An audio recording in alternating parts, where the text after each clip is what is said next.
खुदावंद के वचन में हम लोग पढ़ते हैं, मीका नबी की पुस्तक और उसका 7 अध्याय और उसकी 7 आयत में लिखा है, परंतु मैं यहोवा ही को ताकता रहूंगा और मैं अपने उद्धारकर्ता परमेश्वर की बाट जोता रहूंगा। मेरी परमेश्वर मेरी सुनेगा, मेरा परमेश्वर मेरी सुनेगा।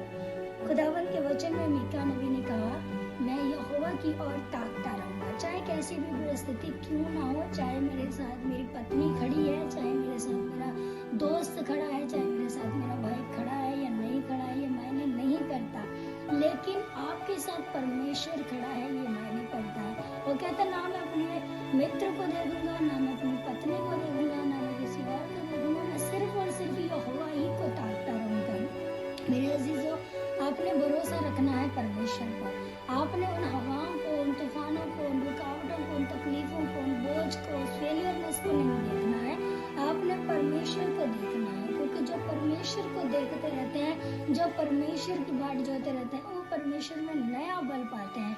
प्रभु का वचन कहता है कि जब प्रभु यीशु मसीह पानी पर चल रहे थे तो पतरस के अंदर भी अभिलाषा हुई कि मैं भी पानी पर चलूंगा। लेकिन जब उसने देखा, जब वो चलने लगा, जब उसने देखा कि हवा आ रही है, तूफान आ रहा है, तो वो उस हवा और तूफान को देखने लगा और वो डूबने लगा।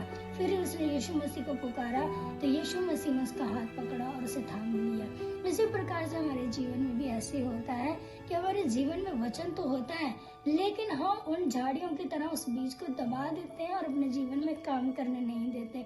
इसलिए परिस्थितियां चाहे जैसी भी हो, डजंट मैटर, आपको प्रभु को देखना है, प्रभु को ताकते रहना है और उसकी बाट जोते रहना है। वो आपकी प्रार्थना को जरूर सुनेगा और जरूर उत्तर देगा। जिस प्रकार प्रभु ने पतरस का हाथ थाम लिया, उसी प्रकार से प्रभु आज आपका भी हर परिस्थिति में हाथ थामने वाला परमेश्वर है। इसलिए डरे नहीं, घबराए नहीं, हयाव न छोड़े, सदैव परमेश्वर की ओर देखते रहें।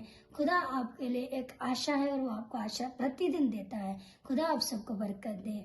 आमीन।